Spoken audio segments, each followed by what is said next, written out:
History students, whether in 100, 243, 548, or elsewhere. This is Professor Donald Earl Collins again. Today, for the second time we're meeting in these courses this semester, I want to go over just basic rules and regs of the road. Expectations I have of myself when I teach in the classroom, and expectations, quite frankly, that I have of you. This is normally part of the syllabus, but since students, generally speaking, don't read the entire syllabus, they don't absorb really what I'm trying to get them to understand about being in the classroom.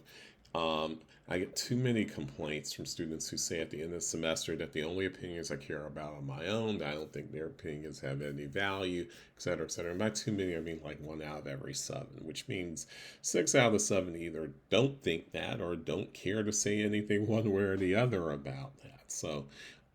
But this is particularly for the 1 and 7, the people who rudely keep asking questions and what ifs and other scenarios that I'm just supposed to entertain no matter what we're doing in class, and just drop everything to entertain their complaint or their issue or what have you.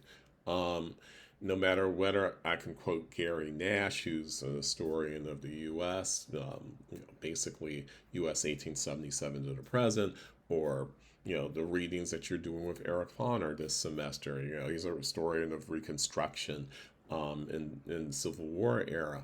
And yet, yeah, I can quote those people till I'm blue in the face, but somehow it's just my opinion, right?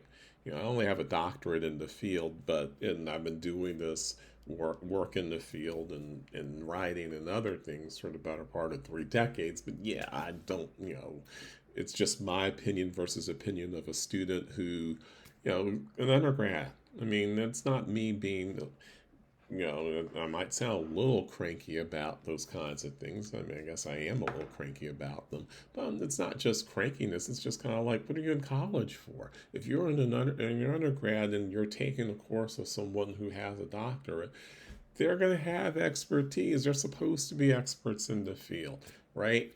It's not out of arrogance or out of a sense of narcissism. Shoot, I've been writing about narcissism as an American phenomenon now for the better part of a decade. You know, I'm not saying I'm immune to American narcissism. I'm just saying if I'm that aware of it, do you not think that maybe that the issue isn't my narcissism, but maybe the narcissism of certain people in the classroom to believe that they can play stump the professor and get the professor to not know certain things because they think history is basically trivia and a Jeopardy game rather than a serious study of the human condition across time. That's what history really ultimately is. At least that's from my perspective and from the perspective of someone who's been in the field for 3 decades.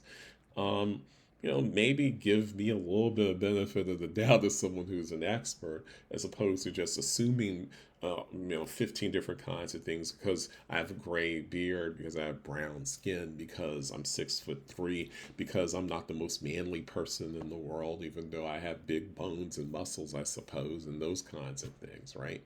So, so I prefer not to have rudeness in the classroom in a nutshell, just on the basis of people's assumptions about me. Don't assume. If you really think that I am this way, how about just asking me? Don't wait till the evaluation to tell me that you never listen to anyone's opinions but their own. Listen, if you raise your hands 5 times in 2 minutes to just ask question after question, and I eventually say, hey, I gotta move on. That's not me being arrogant. That's me being cognizant of the fact that there are 28 other students in the classroom or 25 other students in the classroom, and it's time to move on to something else. There are office hours, there are times before class, there are times after class where I might have a few extra minutes where if you want to ask me additional questions, you can do so in a respectful and collegial manner as somebody who's trying to learn, as opposed to someone who's playing stump the professor or acting as if I don't know what the heck I'm talking about. Right? So I'm just throwing that out there as a beginning to talk about classroom and discussion etiquette. And I think some of it really comes down to the fact that because we've been doing a lot of virtual and hybrid teaching because of COVID-19 and, because of other things related to it, people being sick, people being out, people not wanting to spread this illness, among other things, and the fact that other people have been getting residual illnesses like RSV and flu and stuff. You've spent a lot of time not learning how to be students at a high school or even at a high school level, forget about a college level, right? So I do think that does play a role in how you deal with folks. I mean, after all, I'm still the person who has to determine your grade, right? If for no other reason than that, you should try to maintain some sense of decorum. I don't come in your classroom and accuse you of 15 different things unless you give me ammunition to. If you start telling me that I'm anti American and go back to Africa, which I've had students do to me in the past, then yeah, I'm going to make some assumptions about you. It's about what you do with my class and what you say in combination of what you do in my classroom that causes me to react certain ways. But me just lecturing, me just saying, if you answer a question, I say to you, well, no, that's not correct. That's incorrect. That's an incorrect answer. And I tell you why. That's not me being arrogant. That's me trying to get you to understand that you actually might not be right on this, right? Not because it's your opinion. It's because I'm not giving you my opinion. I'm giving you history. I'm giving you an interpretation. And for those of you who are taking, like, encountering the past, that's how it's done. That's how we do things as historians. So, anyway, I just wanted to give you that. We're going through all the rules that basically give you some of the reasons why I go through these rules, because there are invariably students who think, oh, you can't really know that much. You can't really, I can't, your perspective is just your opinion because you don't tell me what theory it is every time you open up your mouth. Here's the Dunning school. Here's the consensus school. Here's what, migration scholars from the 60s say about X. And here's what migration scholars from the 80s say about Y. You know, I do work in this field too, in the fields in which I teach too, which means that it's not just their interpretations I'm always giving you. Sometimes it is my interpretation because I'm an expert too. I might not be as prominent as some of these other people are, but I'm an expert, which means, you can ask me questions, but questioning the validity of everything I'm doing is not it shows a lack of trust and and quite frankly, a sense of elitism and contempt toward the person who's actually trying to teach you in the classroom, and it makes it very difficult to try to reach students and to try to reach you with new information, new perspectives. If you're just going to put up walls and ask inane questions and try to play stump the professor with me, so please don't. All right, I just wanted to get that out the way. Um, but in terms of everything else, I'm just going to go through the rules, right?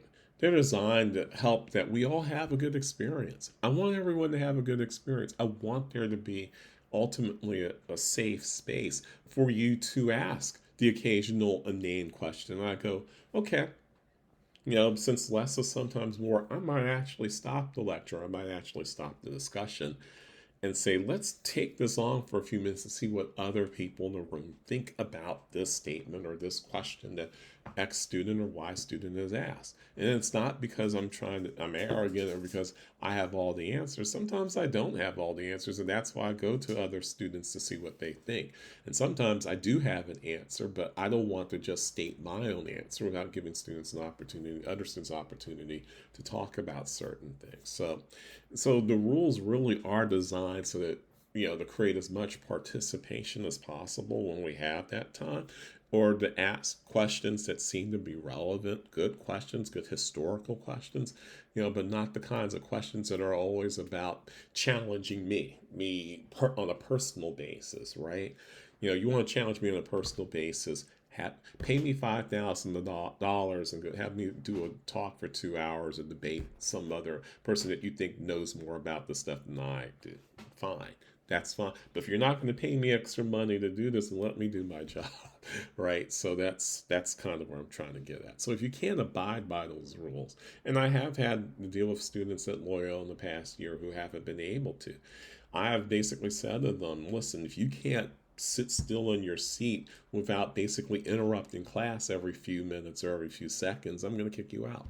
And if you don't want to be in this class, by all means, take another section. I don't care, you know.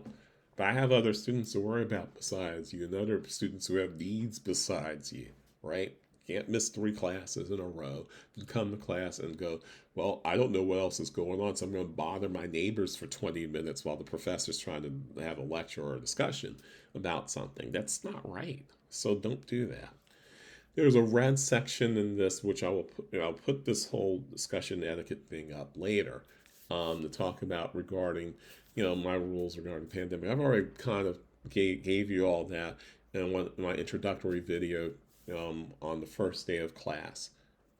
So I did that already, but I just want to make sure that that's in red so that you can otherwise, go through this. You never know, given the way things are. You might end up having to go back to some situation where some people might be wearing the VM, the dreaded M word, right? So if that's the case, they're there for that.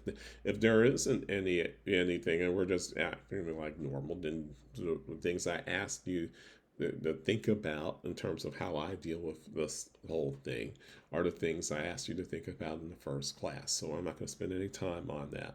Please read though.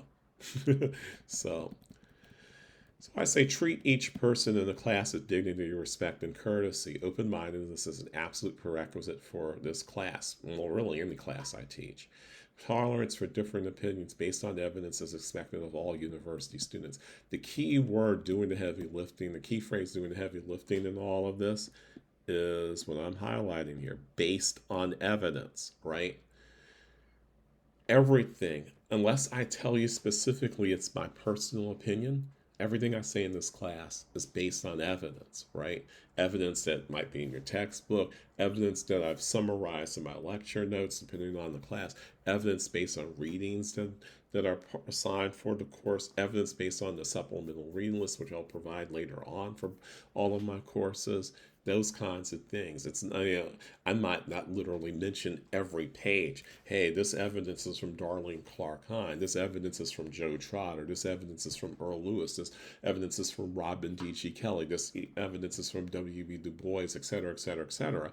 But embedded in all of what I do is evidence from someone or other, or in my case, maybe my own research. Like I can look at primary source documents too. I can go to the archives too, and I have done so.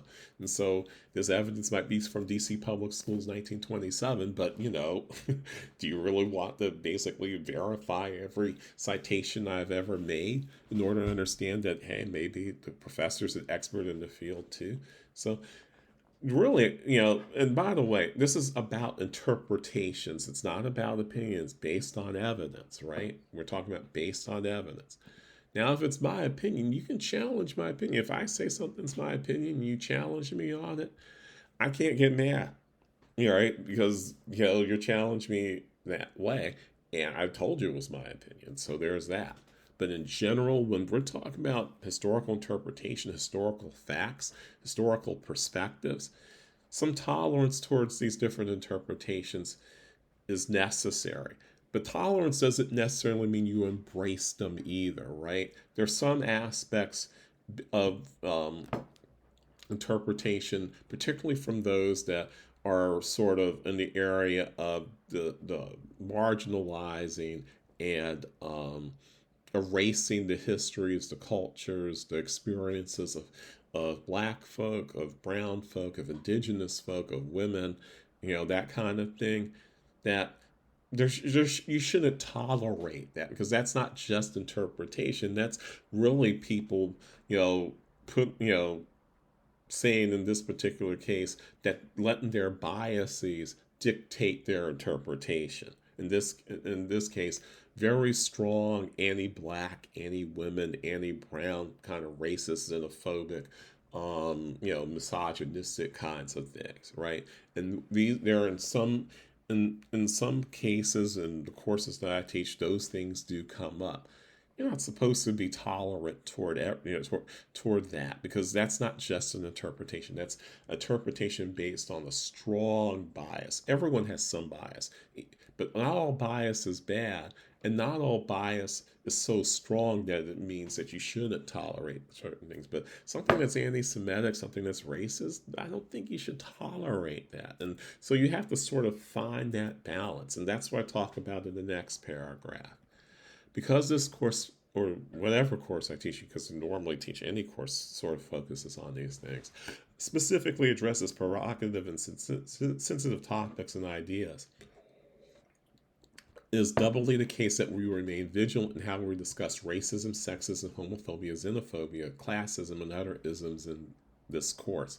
This means that your commentary cannot simply be about your personal opinions, especially opinions that debase and dehumanize vulnerable others in the classroom and in discussions.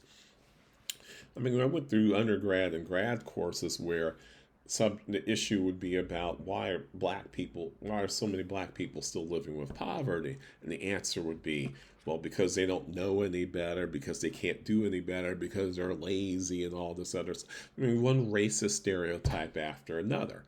And I had to sit through 2.5, 3 hours of this in some of my seminars in undergrad and graduate school, listening to these interpretations that are purely on the basis of some racist bias on the part of the people who wrote these interpretations. So, and that's not pleasant. In fact, that's those are called, when you have that many microaggressions thrown at you, that's macroaggression, right? You basically feel like people spit on you for 2.5 hours, and we're not doing that in this class. We will bring up the fact that people might have these sorts of views, that their interpretations are influenced by some of these things in some cases, and some of the things that I will be doing in this course revolve around that. Most of it will not, but we will look at this and go, why are these people, why are these interpretations racist? Why is what they're saying so strongly biased that we should take it with a freaking grain of salt? And here are the 15,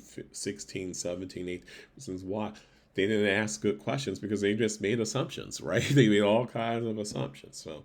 So really, evidence and examples from your readings and other materials should be your guide in asking questions in discussions and other interactive activities throughout the course. The whole point of the courses that I teach is so that you at least hear those perspectives, but you don't accept them. I'm not asking you to embrace these, right? And for those of you who are rather conservative, the people who lean center right or probably even lean far right, you probably think everything I do is leftist, right? Maybe it is, maybe it isn't. I don't believe that I'm a Marxist in general. I'm definitely anti-capitalist, but I'm not a Marxist specifically, right? You know, I still think I'm a pretty good Christian in that regard, I suppose, and all of those other things. But the bottom line for all of this is, well, if you don't necessarily embrace everything that the readings tend to say about historical interpretation, but you ask questions. Say, is this enough evidence? What are the holes in the evidence? What are the holes in the interpretation? Because no matter what perspective someone's coming from, whether it's this far right, you know, obvious racism kind of thing or sexism kind of thing, or maybe from the left, or in this case, center left, technically speaking, because a lot of the stuff we're talking about isn't truly leftist, right? Um, there's going to be some holes in the interpretation, some holes in the evidence, some holes in how the evidence is used, right? Because we're all human beings. None of us are perfect, which means we don't create perfect models of everything. We get some crap wrong, in other words. And so that's where you challenge it. It's not everything. You don't challenge everything, because if you're challenging everything, that shows a strong bias on your part too. So then there are other essential things I talk about, like turning off, putting on your phone, smartphones and vibrate and all this other stuff, put away electronic devices, etc., etc. I don't think those rules really work. I've tried to do wholesale turn on and off kinds of things, but especially in today's courses where sometimes I might be doing hybrid, which means some of our classes might be virtual during the course of the semester. Sometimes I'm obviously using, audiovisual materials and multimedia materials as part of the course. It actually might be necessary to sometimes have this stuff out. What I don't want is students spending class after class staring at their screen, looking at the next TikTok video, or doing Snapchat or doing something else, instead of actually paying attention in class. And I start seeing people snickering at stuff when I'm showing something that's dealing with, say, I don't know, race riots in Chicago, I'm probably going to be like, you're not paying attention. What are you doing over there, right? I shouldn't have to do that. This is college, you're adults, right? But when you have a class of 20, 29 students and you find three or four students not paying attention and laughing, that's disruptive. And, I should be able to say to a student, hey, stop doing that. Pay attention to what's going on in class. Same thing with falling asleep in class. I understand people might be tired from the night before, might be tired because of ROTC or because of being on the lacrosse team or whatnot. But you know, you can't. You're paying 500. You're paying $50,000+ to go to school here. You know, you know, it makes no difference to me in the final analysis where you pay attention up, but it shouldn't be, you know, for no other reason than simple the fact that it's a lot of money to be paying to get a degree. Pay attention. So those are the kinds of things I have. But the stuff that I said at the beginning of this is probably the most important, because if you don't have any respect for me, that means you don't have respect for the people in the classroom who are paying attention, who are trying to learn too. And I'm not accepting that. I'm not this semester. I don't really accept it any semester, but not this semester. There's too much to do, too much crap going on in the world, too much crap going on campus for me to just allow you to basically act however you want. Sorry, that's not going to fly. Um, I want this to be a safe space to talk about things that you don't normally talk about, to raise issues that, you until this class you weren't aware of, and that sort of thing. But I also don't want you coming in here basically acting any old kind of way, talking to me in any old kind of way, or talking at me in any old kind of way, doing the same thing to your classmates. You know, we're supposed to be adults, which requires a responsibility about the words you say and how you say them, and the things that you do in class and how you do them. So, talk about this more after this little video, but other than that, I'm pretty much done. Let's continue.